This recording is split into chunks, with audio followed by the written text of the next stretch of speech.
السلام علیکم ورحمۃ اللہ وبرکاتہ نحمده ونصلی علی رسولہ الکریم اما بعد۔ آج کا سبق سن لیجئے۔ آج کے سبق کی سرخی ہے، کوئی بھی تمہارے گھر میں کوئی شکل نظر آئے تو پہلے اسے پوچھ لو تو جنات تو نہیں ہے، جنات ہے تو چلا جا۔ وہ کوئی جواب نہ دے، پھر اس کو جیسے سانپ نظر آ گیا یا کوئی بچھو نظر آ گیا تو یہ پوچھ لے کہ بھی تم جنات تو نہیں ہے، یا اس کی سرخی یہ رکھ دو کہ بھی جنات کا ایک زبردست قصہ، تاکہ جو ہے آدمی آسانی سے سمجھ سکے۔ حضرت شاہ ولی اللہ رحمت اللہ علیہ کا قصہ ہے کہ ایک مرتبہ دہلی میں مسجد کے اندر بیٹھے ہوئے کچھ تحریر فرما رہے تھے، قلمدار رکھا ہوا تھا۔ ایک بار نظر اٹھی تو کیا دیکھتے ہیں کہ چھوٹا سا سانپ موجود ہے سامنے۔ آپ مشغول تھے، اسے انہماک کی حالت میں قلم دان سے چاقو نکال کر اس کے 2 ٹکڑے کر دیے، سانپ کو مار ڈالا اور بدستور لکھنے میں مصروف ہو گئے۔ تھوڑی دیر میں نظر اٹھی تو اس سانپ کو وہاں نہ پایا۔ 2 ٹکڑے کیے تھے تو سانپ تو وہیں رہنا چاہیے نا، سانپ تھا نہیں۔ تھوڑی دیر کے بعد ایک سپاہی مسجد کے دروازے پر کھڑا ہوا نظر آیا۔ یہ کہا، حضرت چلیے، بادشاہ سلامت آپ کو بلاتے ہیں۔ یہ خالی ذہن، انہیں کچھ پتا نہیں کہ مجھے کہاں لے جا رہے ہیں، کون سا بادشاہ بلا رہا ہے بھائی۔ اس کے ساتھ ہو لیے۔ جب اس نے جنگل کا رخ کیا تو ان کو کچھ شبہ گزرا کہ یہ تو کچھ معاملہ گڑبڑ ہے۔ یہاں تک کہ اس نے غار میں داخل ہونے کے لیے ان سے کہا، حضرت سے کہ حضرت یہ غار میں چلیے۔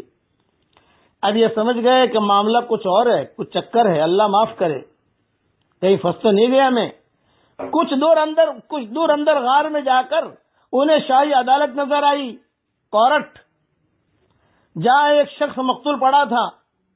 یہ جناتوں کی کورٹ تھی، یہ جناتوں کی کورٹ تھی، جناتوں کے قاضی تھے، اور وہ جو سانپ جو تھا وہ جنات تھا جس کو قتل کیا تھا۔ ایک مقتول پڑا ہے، لاش رکھی ہے۔ مدعی نے دعویٰ کیا کہ میرے رشتہ دار کا قاتل یہ انسان ہے۔ مولوی صاحب نے انکار فرمایا کہ بھئی میں نے تو نہیں مارا۔ بلا آخر بادشاہ نے 2 سفید داڑھی والے شخص اس کے دائیں بائیں طرف بیٹھے تھے، ان کو دیکھا کہ بتاؤ ان کے بارے میں کیا فیصلہ کرتے ہو۔ 2 آدمی بیٹھے تھے، تو ان میں سے ایک آدمی نے یہ حدیث پڑھی جس کا خلاصہ یہ تھا کہ میں نے حضور صلی اللہ علیہ وسلم سے خود سنا ہے کہ آپ نے فرمایا ہے جو اپنی صورت بدلے اس کو قتل کر دو۔ اس جنات نے چونکہ اپنی صورت بدل کر سانپ کی شکل اختیار کر لی تھی، لہذا بموجب حدیث مذکور کے اس کے قاتل پر قصاص واجب نہیں ہوتا۔ اب یہ اللہ والے تھے، انہوں نے کہا بھی آپ کون ہیں؟ تو انہوں نے کہا میں حضور صلی اللہ علیہ وسلم کا صحابی ہوں۔ جنات تھا، وہ بڑے عالم تھے جنات کے، اور انہوں نے کہا کہ میں صحابی ہوں، میں نے حضور صلی اللہ علیہ وسلم کو دیکھا ہے اور میں نے یہ حدیث سنی حضور صلی اللہ علیہ وسلم سے۔ تب جا کر جو ہے حضرت کی جان بچی، ورنہ حضرت کو بھی قتل کر دیتے۔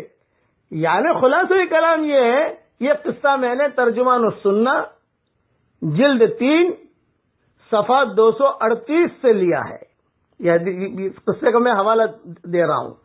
اس لیے کوئی بھی چیز انوکھی گھر میں دیکھو تو پہلے پوچھ لو مارنے سے پہلے کہ بھی تم جو ہے جنات تو نہیں، جنات تو چلا جائے گا وہ، اور اگر نہیں جاتا اسے قتل کر دو، اسے مار دو، تو آپ پر کچھ آئے گی نہیں۔ اسی لیے یہ جو اللہ والے تھے یہ تو پھنس گئے تھے، جنازہ رکھا ہوا ہے، بڑے پریشان ہیں کہ صاحب کیا سارے جنات، سارے بادشاہ، وزیر، پولیس، فوج، یہ ساری چیزیں ان کے یہاں ہوتی ہے، یہ ذہن میں رکھنا۔ اس لیے انہوں نے پوچھا کہ تم کون ہو؟ تو انہوں نے کہا کہ میں نے حضور صلی اللہ علیہ وسلم سے سنا ہے، اور ہم جن ہیں، اور ہماری عمریں اتنی طویل ہیں کہ الحمدللہ میں نے حضور صلی اللہ علیہ وسلم کو دیکھا بھی ہے اور یہ حدیث سنی۔ تب جا کر جو قاضی تھا، بادشاہ تھا، اس نے ان کو چھوڑ دیا، کیونکہ قصور اس میں جنات کا تھا، حضرت کا نہیں تھا، کہ جنات نے اپنی شکل بدل دی تھی، شکل بدل کر سانپ بن کے آ گیا تھا، تو ظاہری بات ہے کہ سانپ سامنے ہوگا تو آدمی ڈرے گا، اس سے بچنے کی کوشش کرے گا۔ بس اس لیے ہمیشہ اپنے گھروں میں بھی اس چیز کا خیال رکھو۔ اور میں آپ کو نصیحت کرتا ہوں کہ گھر کے چاروں کونوں میں آیت الکرسی پڑھا کرو۔ عبد الرحمن ابن عوف کا معمول تھا، اس سے شیاطین کے اثرات ختم ہو جاتے ہیں۔ گھر سے نکلو آیت الکرسی پڑھ کے نکلو، کار میں بیٹھو آیت الکرسی پڑھ کے بیٹھو۔ ہمارا سفر ہوا تھا لندن سے مکہ مکرمہ بائی کار، ہمارا سفر ہوا تھا 1978 میں۔ تو حضرت رحمۃ اللہ علیہ نے، اللہ ان کی قبر کو نور سے منور فرمائے، ہمارے والد صاحب بھی لندن میں موجود تھے، تو حضرت نے کہا کہ میری نصیحت یاد رکھنا، جب بھی کار میں بیٹھو آیت الکرسی پڑھ کے دم کر لو، اللہ محفوظ رکھے گا آپ کو انشاءاللہ۔ اور رات کے وقت میں زیادہ ڈرائیونگ مت کرنا۔ تیسری نصیحت یہ کہ ڈرائیور کے پاس جو بیٹھے وہ سوئے نہیں۔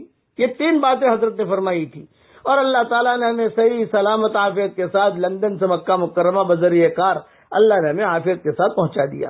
اسی طریقے سے ایک سفر ہمارا بذریعہ کار ہوا تھا شکاگو سے سینڈیاگو۔ اب وہ جو امریکہ کو جانتے ہیں انہیں پتا ہے کہ شکاگو کہاں ہے اور سینڈیاگو کہاں ہے، وہ جانتے ہیں کہ سینڈیاگو کہاں ہے، ایک کنارہ یہ ایک کنارے ہزاروں کلومیٹر کا فاصلہ ہے۔ اللہ تعالیٰ نے صحیح سلامت پہنچایا عافیت کے ساتھ۔ اس لیے یہ جناتوں پر میں نے 1-2 سبق دے دیے آپ کو، اس کا خوب خیال رکھیں کہ گھر میں آیت الکرسی پڑھنے کا خوب معمول بنا ہے۔ رات کو بچہ سو رہا ہے اس پر آیت الکرسی پڑھ کے دم کر دو۔ اللہ تعالی ہم سب کی پوری ہر برائی سے اللہ حفاظت فرمائے۔ اب میرے ساتھ پڑھ لو، اللہم انی اعوذ بک من شر الانس والجن۔ اے اللہ، انسان اور جنات کی برائیوں سے تو ہماری حفاظت فرما، آمین۔ السلام علیکم ورحمۃ اللہ۔